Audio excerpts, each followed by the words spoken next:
We are recording. Disappear.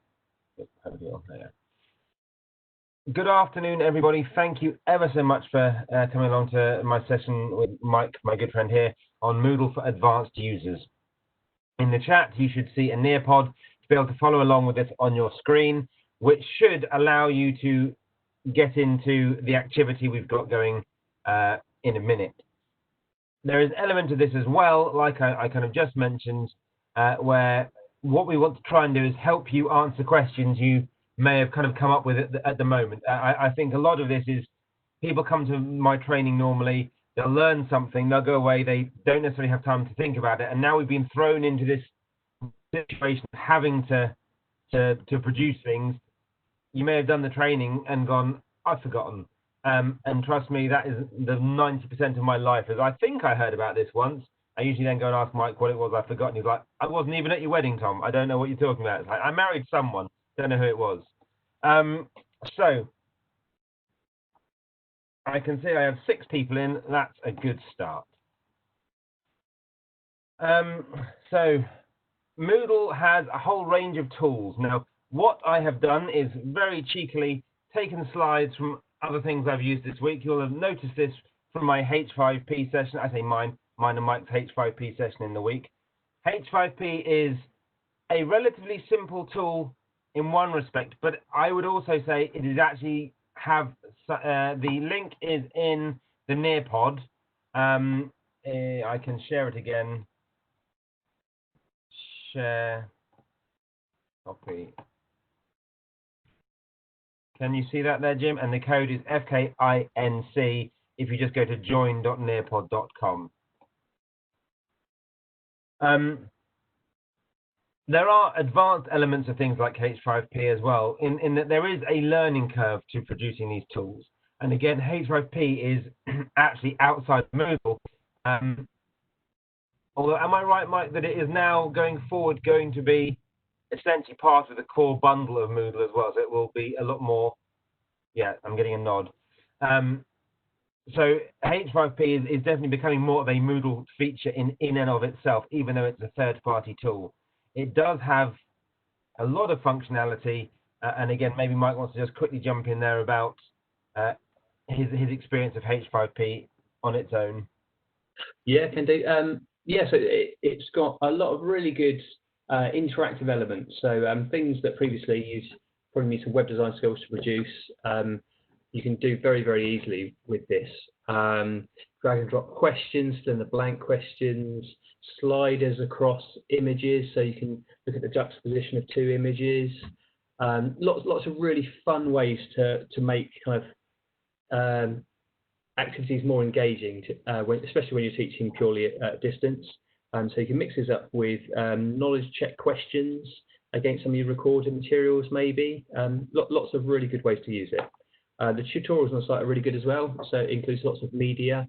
The step-by-step guides of how to do each of the questions are available via h5p.org, and it includes, as I say, the media, the pictures, and the videos that you might want to use alongside them, so you can work through those examples. Thank you. And equally, one of the things I quite like about H5P is how well it does integrate and allow you to use it throughout Moodle in a lot of different ways. And again, if people want to know about that, we can answer that off a little bit later. But for me, it also looks a little bit nicer than some of the Moodle things. So for instance, they have a thing called the branching tool, and the Moodle has the lesson. They both essentially do the same thing, but it does look a little bit nicer using this. That's not to say that the lesson tool doesn't have value still, because it does. It will depend on how you want to structure certain activities and what you're doing. But there is a case that H5P does a lot of things slightly more beautifully. However, moving on, this is a Moodle lesson. And again, this is just a screenshot of it in there. But what I've done here is created essentially a choose your own adventure. Now, again, that sounds all very well, but you could do this through your subject. Again, I like the idea of a narrative through learning materials, something that the student can follow along and understand of how things build together. It's that kind of scaffolding idea. And I'm sure many of you are much more knowledgeable on that kind of area than myself. But this little like I say, fun example of that is the student gets to see a scenario and they make that choice. They choose where they're going to go and what they would do, and then you can feed back either another option that they work through or an explanation of why it may be their choice is either wrong or not necessarily the best potential answer for doing what you're meant to be doing, and to rebuild on what you've done. And on that narrative theme, I do a session called Scenario-Based Learning about using the Moodle tools to put in sort of, like Mike says, knowledge check assessments, maybe potentially some of them summative, some of them formative, but essentially linking them together. So in this case, I've used the database where someone would submit an experience. The workshop would then be where students peer assess those previous experiences. The academic would have to sort of juggle that around a bit. So I've submitted something, then Mike gets my submission, and he has to sort of look at it and critically go, well, I wouldn't have done that, maybe you could do that differently, and then you again get other students to feedback on that kind of reflection.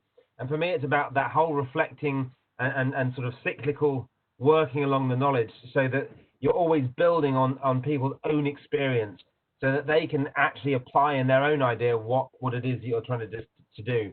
Then a forum for the discussion, and the lesson tool at the end there, where you can really apply that knowledge in what I've just defined there as a high-risk scenario. So you're giving them, from all the teaching, the high-risk example, and they then can apply that. Equally, you could start with a high-risk scenario where they then have to sort of work out why they did things wrong and work through the rest of the experience in that way.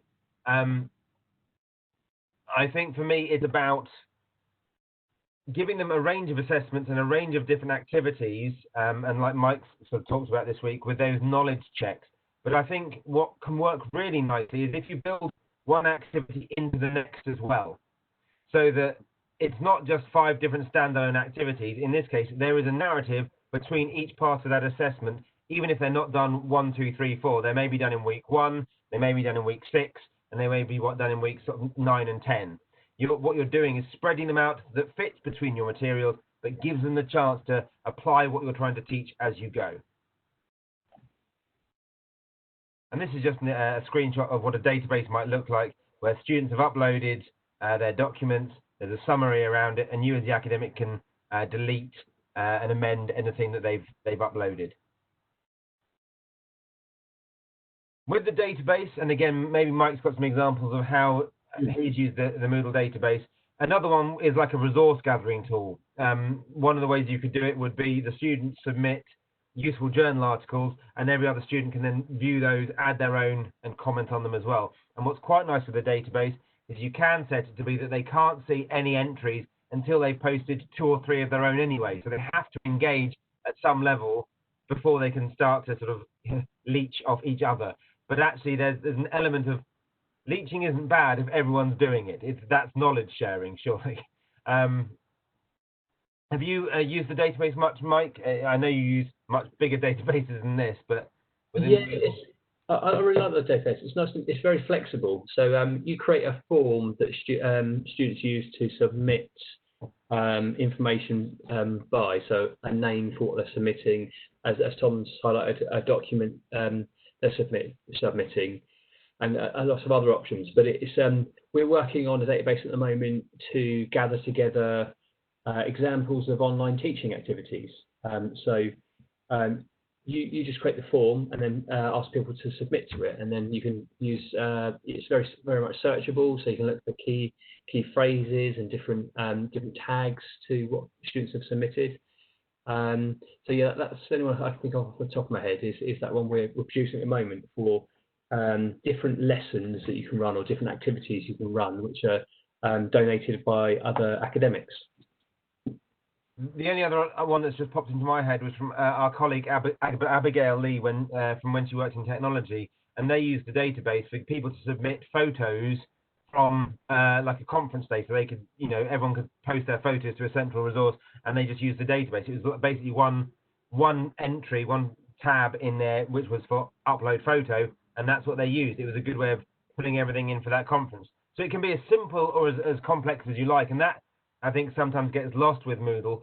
is things can be as flexible as you need them to be. And again, that can often come from a conversation through people like myself and Mike, your online course developers, where hopefully you've got the sense this week of we want to lead with the pedagogy of why we're doing certain things. You're trying to pick the activity. You may not know what it's going to fit into, and that's when you have that conversation with us, and we maybe try and help shape that into what you're doing. So it's not just about trying to shoehorn a database into your teaching for the sake of using a database. It is about where does it fit, what do I want to do, and how can we achieve it. The workshop, as I said, is a peer-assessed tool. So Dave submitted a piece of work here, and everyone else has then marked it, and then Dave has also marked other people's work. Again, it's quite an in-depth tool, used quite a lot through the School of Education, because obviously they need to practice marking and get used to that kind of sort of framework. And they do it without the grades. They do it purely on comments, just to, again, not worry about how much you're marking someone. It's about that process and about sort of the understanding of it. And there in the workshop, just to highlight, what I would have done is set up these kind of questions, which the student would then mark to. So how well was the problem analysed? Was the appropriate solution logical? And they can add their own comments. And again, if you are using a grading, they can grade that aspect that you're asking them to do. The forum, I'm sure you've all seen by now, but just a place where you can get the students to discuss and have them as a threaded conversation. And the lesson, as I say, it's a branching tool that allows you to create a story that they would answer, get feedback on, and if they get it right, they can move on. If they get it wrong, it says, oh, no, you didn't quite get that right. You can give them some information, and then they can carry on from there. So you should now have a link, and you should be able to log in with your standard username and password for Moodle. And if you haven't done this before, you may need to click Enroll Me into the session. And what will happen is you'll then be inside a Moodle site with us. And this is where we get to the kind of hands-on bit, where what we'd like to try and offer you is that chance to ask a question about a particular tool, and we can try and demonstrate certain features that you may or may not want to know about Moodle. So Jim's put something here. Sharing can be dangerous if you teach final year or postgraduate, as you may inadvertently taught students vicariously. In what respect there for share? From what we said so far, where do you mean by the sharing? Kind of getting them to mark each other's work from the workshop or the database activities? Sorry, Jim. Feel free to unmute yourself at this point if you wish as well, if you don't mind doing that, because sometimes things are lost through text chat. Hi, Thomas. It was when you earlier on, we've had similar things in our team about staff sharing their ideas or their activities, or if you've developed some sort of neat way of doing something, that that if you sort of put them somewhere else, then somebody else can see it and use it, so that when you use it, when the students are in the final year, or if they're a postgraduate students, the students have already seen this before. Are you with me? I've been caught out with that several times with resources that I've developed that I've sort of let people have a look at and use, and then they sort of come back, which I think is one of the reasons why people are a little bit diffident about sharing. Yes, that's not something that's come up too much this week, at least from anything I've been part of. But I think it's something that needs to be discussed. Maybe not by myself, and maybe by much more learned colleagues. But this is one of those bits, isn't it, where you're quite right. If you share something to someone in year one and then it gets used in year three, they're going, oh, we've already done this. You know, you're not doing anything new, and you may be the person that started it. I think, though, there is an element as well where actually, if we share certain activities, maybe what we need to then look at is what it is we're sharing, and what we do is work out how to scaffold them at different levels.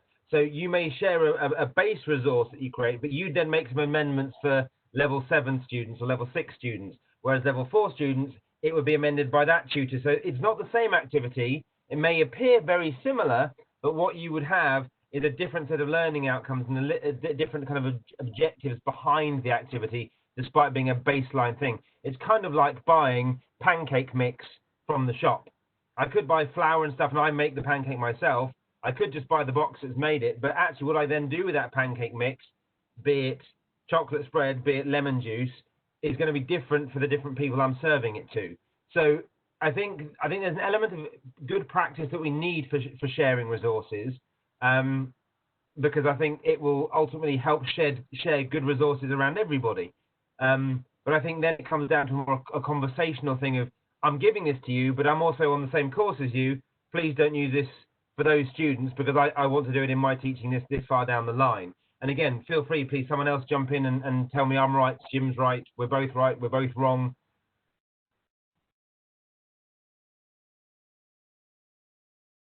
The link is in the Nearpod. If you haven't joined via Nearpod, I will add that to the chat now as well, so you can get to it that way, and not be as clever as I was trying to be using Nearpod to do it. If you click that link that I've just posted in the chat, you should then be able to get in there. So again, is there anything anyone would like to see? If not, is there anything, Mike, that you think we should maybe show at a more advanced level? Let's have a think. Yeah, it'd be really good to get some ideas for of what people would like to see. But let me just scan down through the list.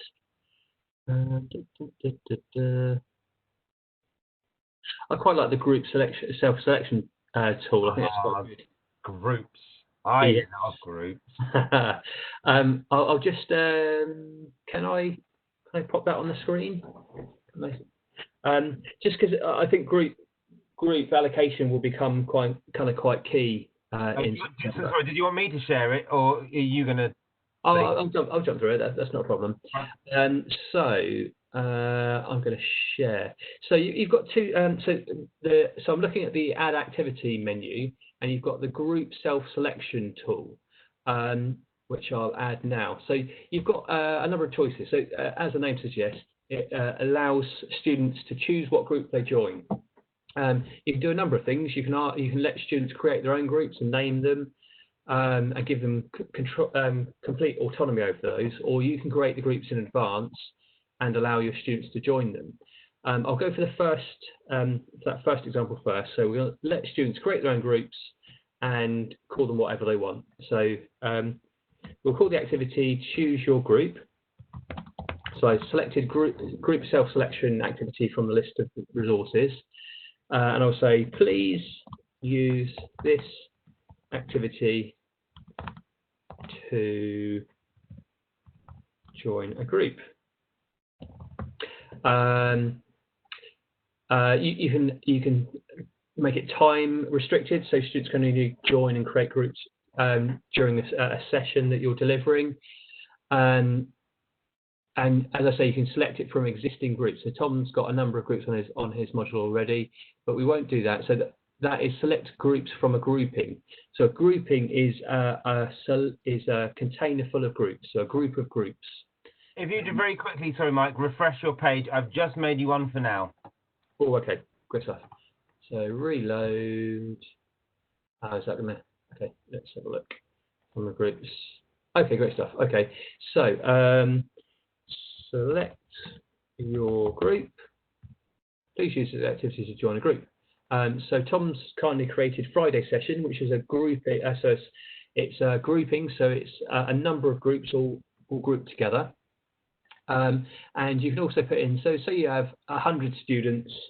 Let's say 30 students, in fact, and you want six per group. So the minimum we want is for discussions to take place well. We want a minimum of 3 and a maximum of 6.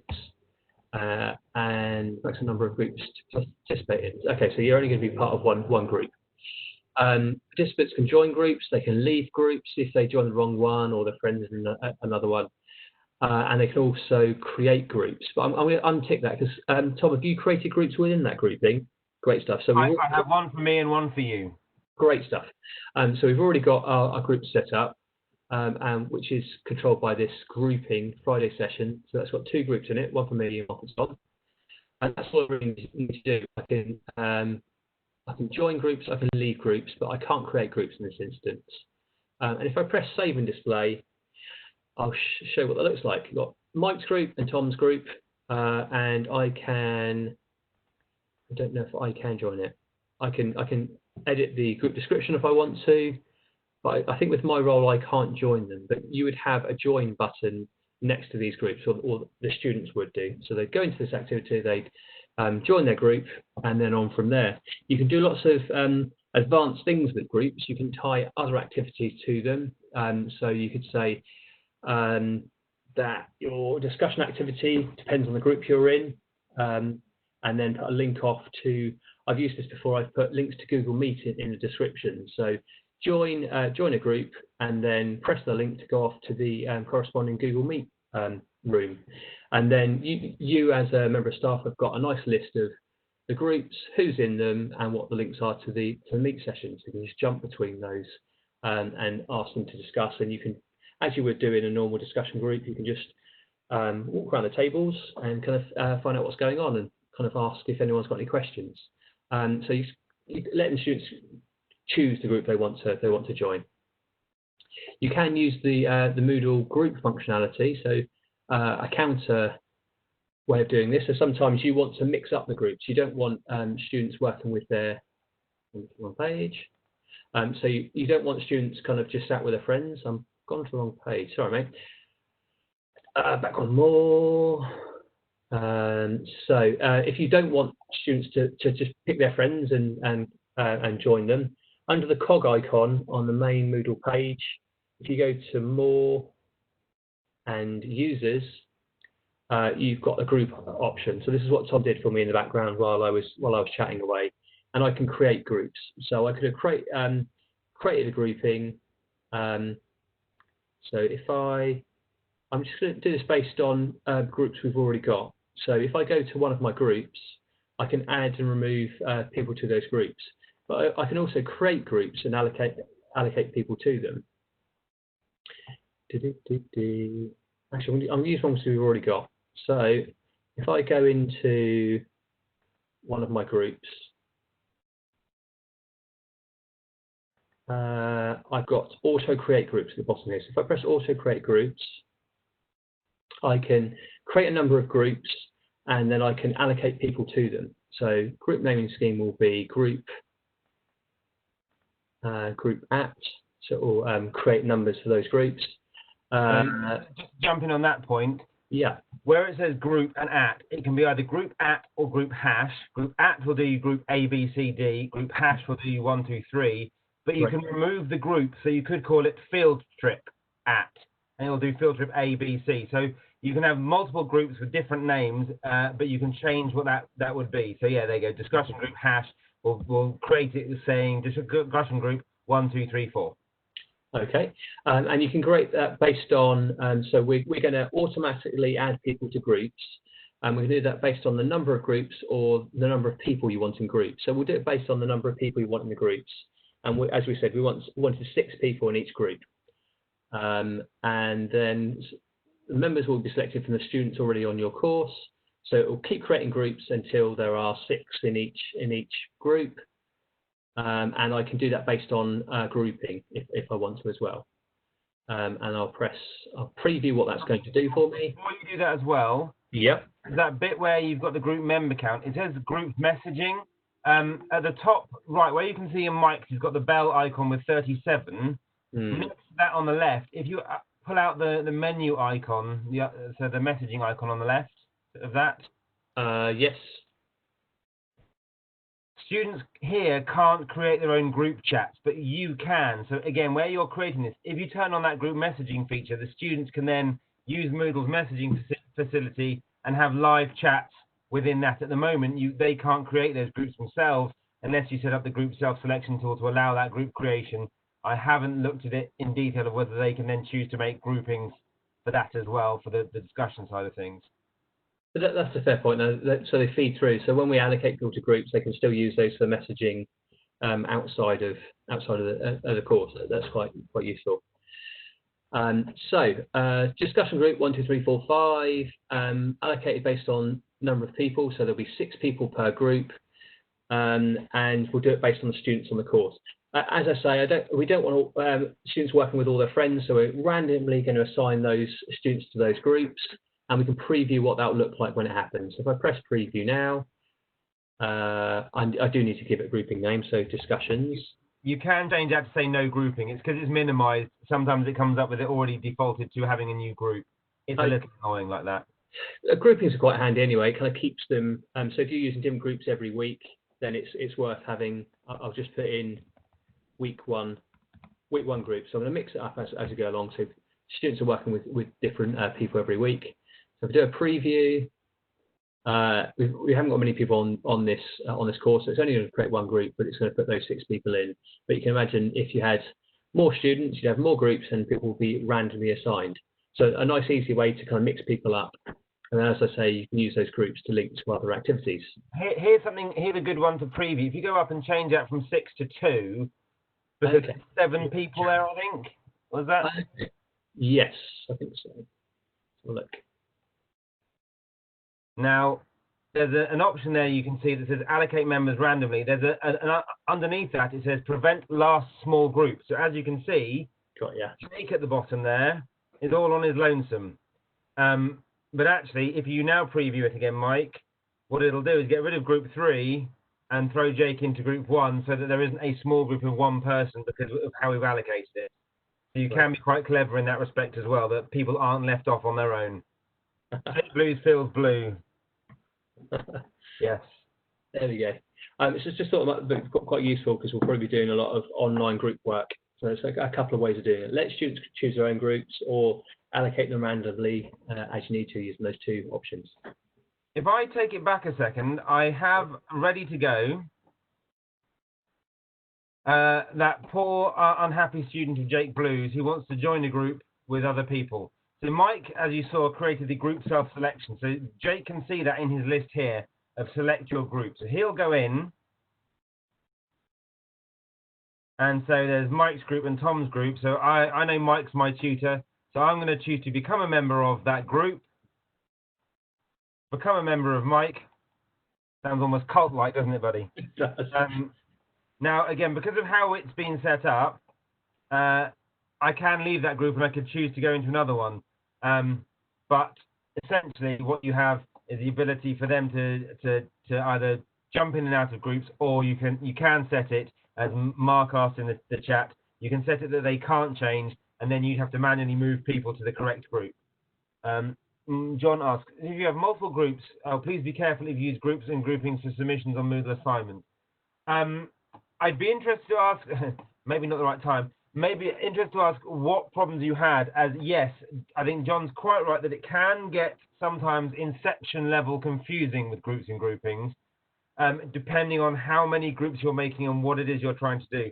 I did work with a lecturer in film to create some very complex grouping systems, and it did work after a little while of getting my head around it, but essentially it worked to let people choose the group they were in, depending on the role they were, maybe like director, sound engineer, whatever it might be. They could join the right group that they were in and then produce their video production project. So you can get really clever with it, but as John, I think, rightly points out, it can get, inception is a good comparison.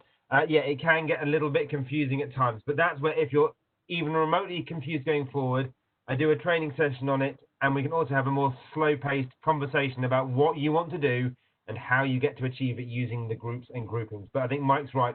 It's something that's well worth knowing as an advanced feature, especially going forward with the group work that we are trying to replicate.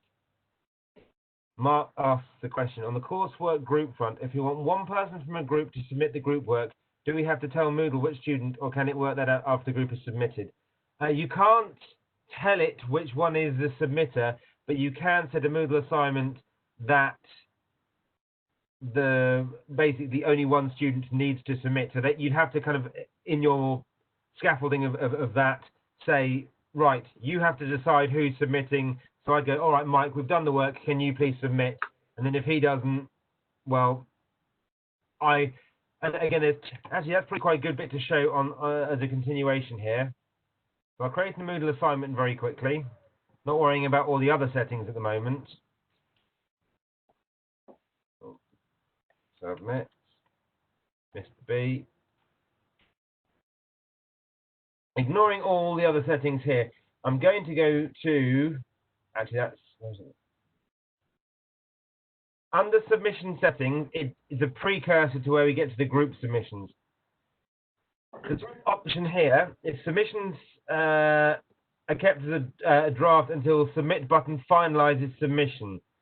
What this means is if you leave it as no, the student, let me see which way around it works. It always confuses me, this sentence. If you say no, there is no, basically no means there's no submit button. So what happens is the submission is there. When it flips over, it becomes the actual final submission. It's no longer a draft. And the other way around is they upload the draft. If they don't press submit, it is then not considered a submission once the due date has passed. However, if I say yes,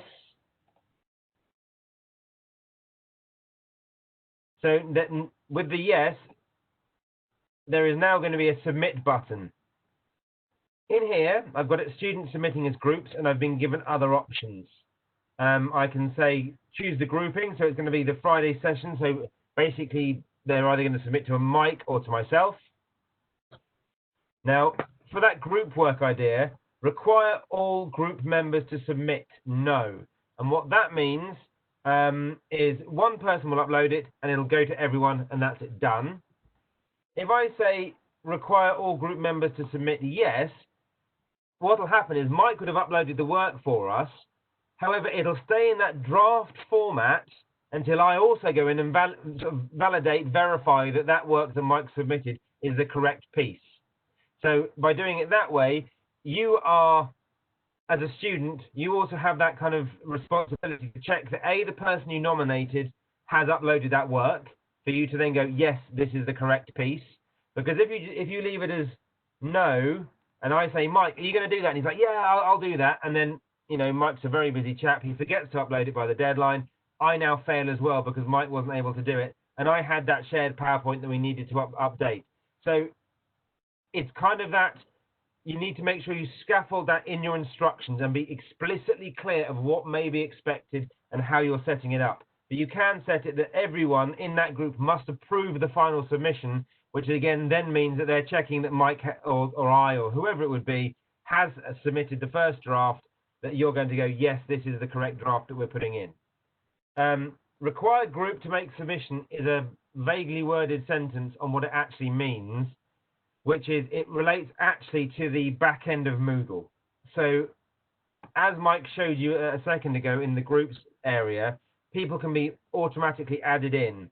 Now, if you say you require a group to submit, what it doesn't actually mean is that I have to have worked with someone. I could be a group of one according to Moodle's definition of how a group works. So it could be that some people are working on their own, but some people are working as twos or threes. If you're using the group submission setting, make sure that group of one is actually allocated in a group. Otherwise, if you set that to require a group to make submission, they won't be able to use that box. But that's where I would say, if you leave it as no, it doesn't really make much difference either way. And then I would save display and the students can submit. It also works nicely in this kind of instance where, with the fact I've got groups set up, there are no submissions at the moment. No filter, so I want to get rid of that filter there. So I've got all my participants. Because I've got groups set to this, I'm not quite sure why that's not there. They used to be, and it may be how I've set this up. Oh, it's because I haven't, yeah, okay. Because I haven't done it in the right place.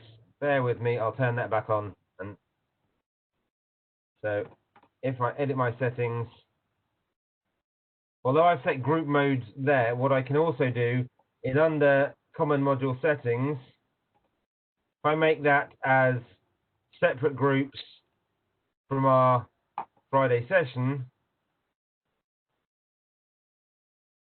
what will happen is when I go in here, even if you're doing this as an individual piece of work, you can use groups to filter who you're marking. So if you create groups just to split people off, the student doesn't even necessarily need to know they're in a group, but you can split this off to make it easier so that I know that Mike's marking those people and I'm marking these people. Yes, Friday session is a group of groups. That's the best way of describing groupings. And this is where it gets into that horribly inception level, convoluted, confusing terms within Moodle. It does, as I hope Mike will agree with, actually get easier when you start using it and you kind of go, oh, I get it. It's just this. But beforehand, I have to admit, when I was learning this, I went to Emma Coppin's session on groups for her science sort of people, and I had to go along 3 times before it sunk into my head what was actually going on. And Emma was very good at explaining it. It was purely on me. It was nothing to do with her. But it did take me just that amount of time to process how groups function within Moodle. So again, there is no shame here about not understanding groups after today. But if you know they exist and you know you want to use them, come with a question and we will help answer it. Conscious of the time, having about sort of 15 minutes left, is there anything else anyone would like to see in a more advanced kind of capacity of Moodle this week?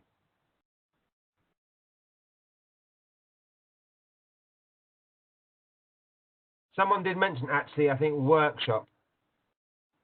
Well, how easy is it to embed recorded lectures from WebEx, Zoom, Meet, Panopto? Panopto is probably the easiest.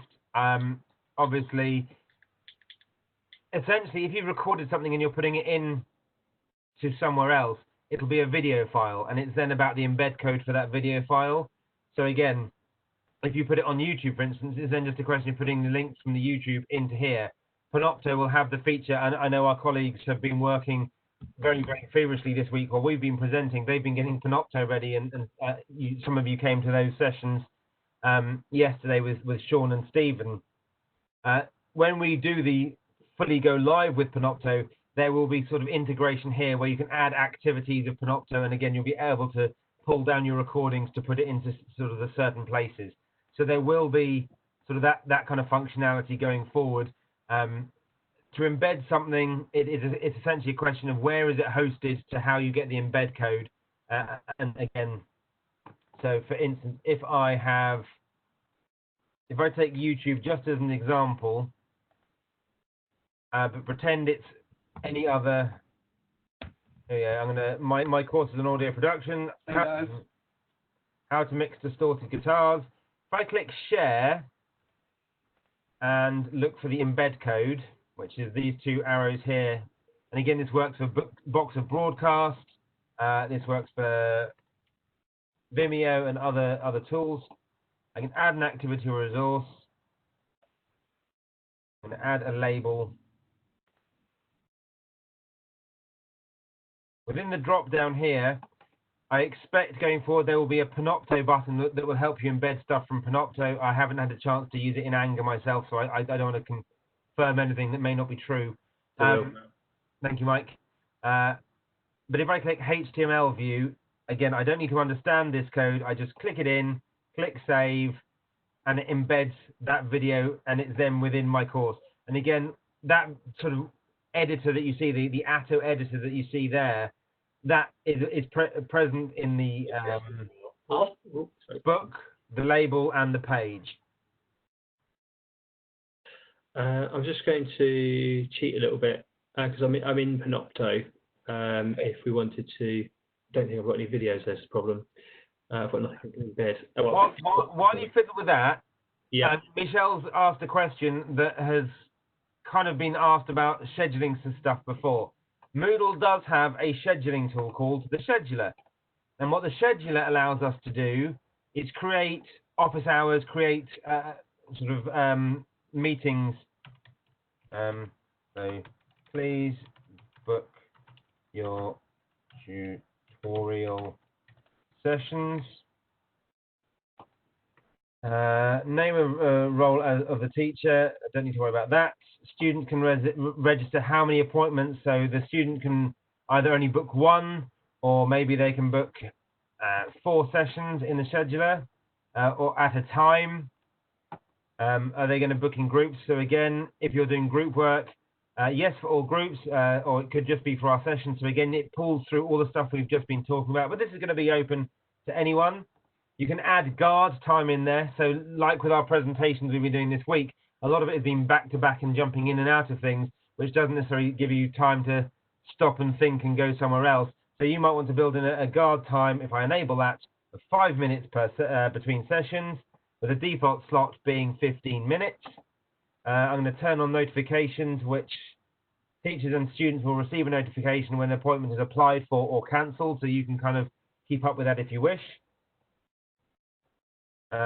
Use notes for appointments, and again, you can do confidential notes, both types of notes, appointment notes, and what that means is before the session starts, you could get the students to pose questions for you, or you could put questions to the student that you want them to answer before they get there. So I'm just going to do that as a visible appointment.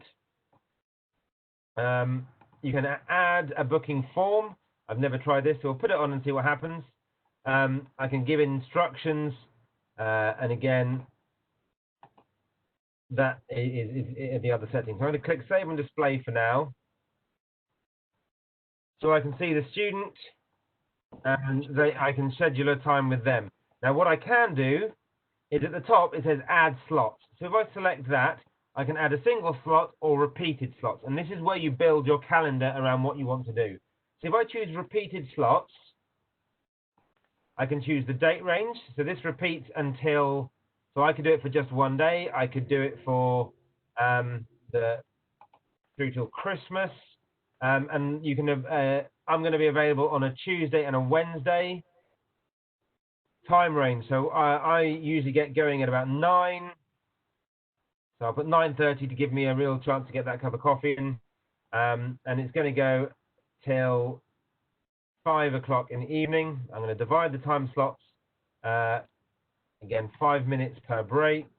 15 minutes a session, which what have we done? Break between slots is 5 minutes. Maximum number of students per slot. So again, I could turn that off. Is that 5 in the morning? Yes, it is. Thank you very much. I'd be doing a lot of teaching work. You know how committed I am to this. I love my job.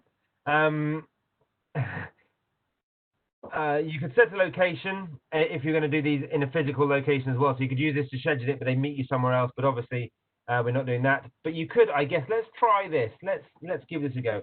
I'm going to create a Google Meet. Yeah. Good. Is it going to? That one's already done.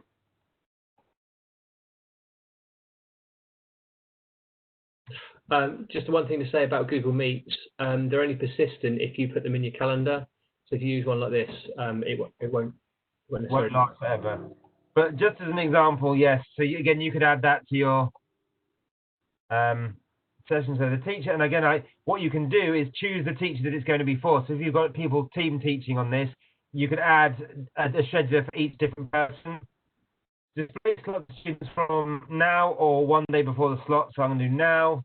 Never do remind. Fine. So save those, and it will now create a scheduler. If I go back to Jake, my ever-loving student, and for those that get my reference. Just to say, I'm logged in as Jake already. If you want to, I don't know what's easier for you to. I think we can. I have him here. Go for it. Thank you, though. Yeah, my Blues Brothers reference. Please book your tutorial session. The student will come in. It gives them the meeting location. There's the different pages. And again, because I've got so many across so many days, it just, again, not the prettiest way. It's not like a Google Calendar. Although someone did send me a Google Calendar invitation thing the other day. So that wasn't in Moodle directly. But Jake can now book that slot, confirm his booking. It'll email me and him. And I can then, as him, book another slot if I want. So I could book them across the week with the help that I need. And from the teacher view,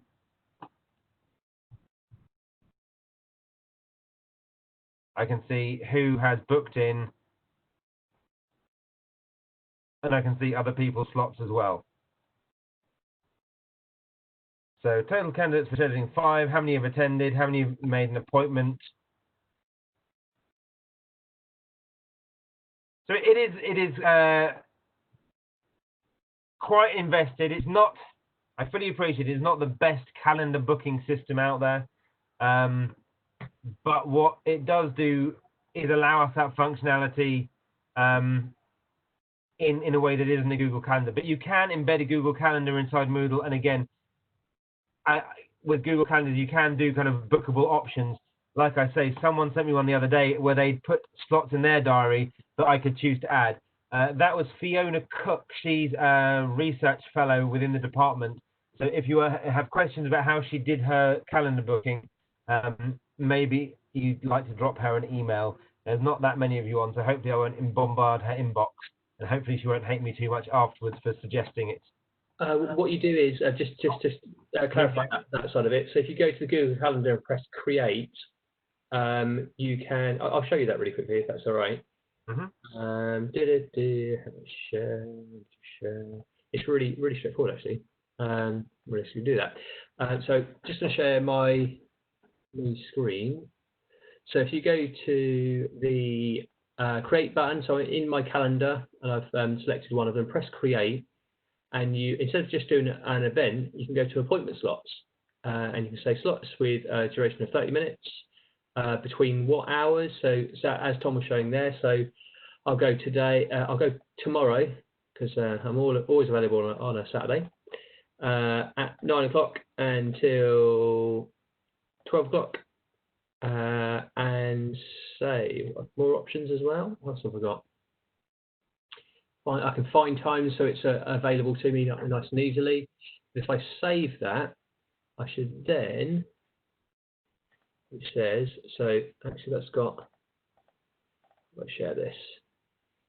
Go to appointment page for this calendar. So you go to an appointment page, which is what you share with the students. There we go. So if you share that with your students, click on an open appointment slots, which you can see those up there. So there's my appointment slots up on the right.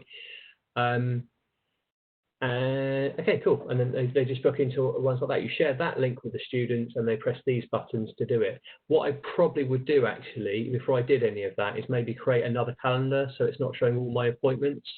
So maybe if you press the plus button, you can create a new calendar for whatever purposes you want. So just create a blank calendar, give it a name of office hours, and then book and then just make sure when you do that booking, that it's against the correct calendar. So you can choose which calendar is against when you actually create that to start with. So when I create and go for appointment slots, you see down here I could select office hours from these available ones, and then all the student would see was those slots in one calendar. So a different way of doing something similar. I can't remember, but you can also embed, like I say, Google Calendars into Moodle through through embed code, like I kind of showed you with the YouTube video. Basically, it's like an iframe thing, and you can put it in. And again, you could do it without it being a calendar view. You could just do it with all your appointment slots in, what's it called? Remember what that view is called? Anyone? Now. Schedule view. Schedule. Yeah. So in that view, you would then just have your list of sessions, and people could book accordingly from that way as well. I'm going to shoot off, Tom, because I've got to get ready for another session. Yeah. Sorry to leave you with it.